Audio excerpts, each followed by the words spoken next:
Gilles Gravel et son assureur, le Fonds d'assurance responsabilité professionnelle du Barreau du Québec, les défendeurs. 2. Contexte historique et faits saillants. Les polices d'assurance. Le litige porte sur 3 polices d'assurance vie totalisant environ 1 million de dollars, souscrites sur la vie de votre ex-épouse, feu Madame Françoise Masson. L'erreur initiale, années 90. Vous alléguez que McGravel vous a mal conseillé en 1992 lors du transfert de propriété des polices. Au lieu de vous recommander d'en être le titulaire, ce qui vous aurait donné le contrôle total, il vous a laissé croire que le statut de bénéficiaire irrévocable suffisait à vous protéger, même en cas de divorce. Le divorce et ses conséquences. Lors du divorce en 1995 à 1996, les ententes prévoyaient que vous restiez bénéficiaire. Or, selon le droit québécois, un divorce rend normalement caduque la désignation d'un conjoint comme bénéficiaire, un point crucial que l'avocat aurait omis de vous mentionner. 3. La découverte de la faute, 2010 à 2016. L'illusion, 2010.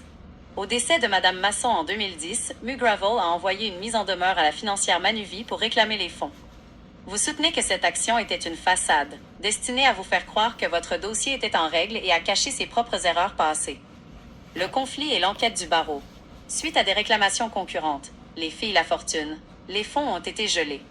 L'enquête du syndic du barreau a révélé des contradictions dans les explications de McGravel. Celui-ci niant parfois vous avoir représenté malgré des preuves contraires. Lettres de 1996 et 2010.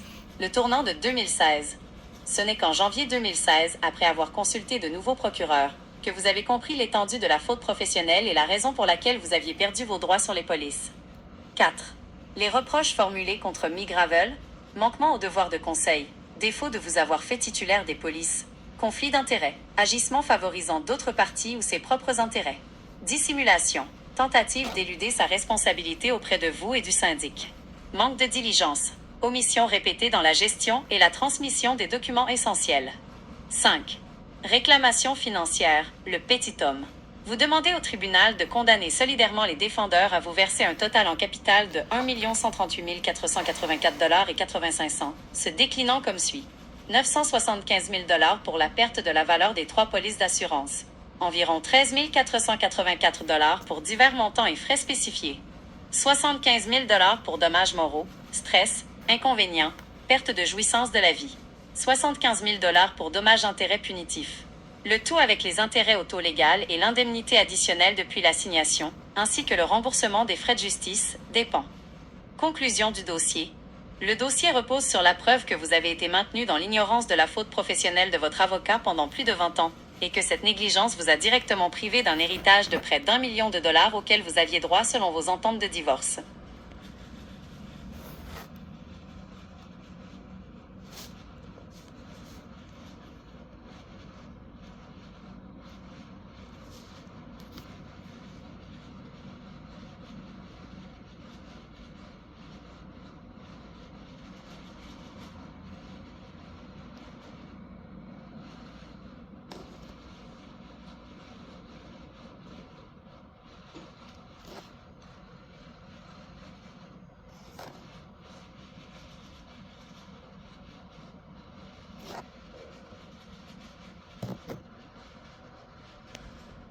Attention à cet avocat-là, mais Gilles Gravel. Avocat très malhonnête.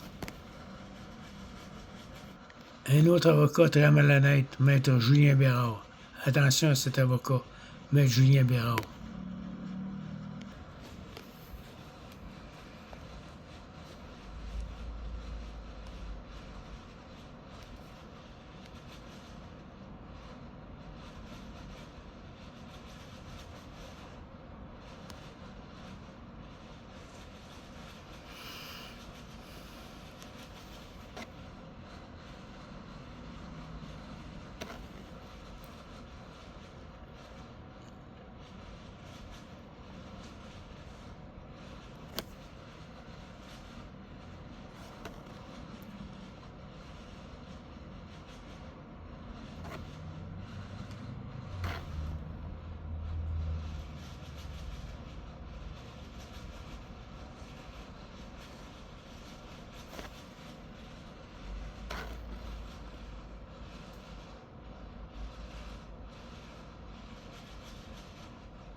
Ce bureau d'avocats, 82 avocats dans le bureau qui représentent le Fonds d'indemnisation professionnelle du barreau du Québec.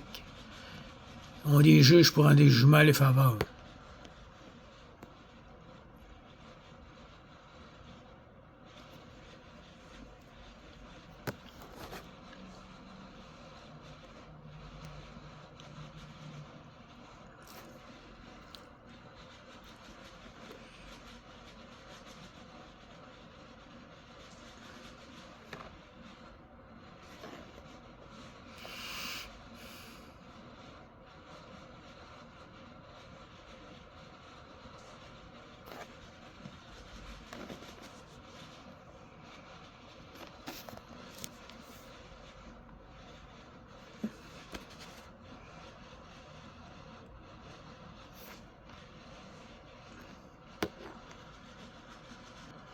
Maître Marika Deauville, qui représentait le Fonds d'indemnisation du barreau du Québec.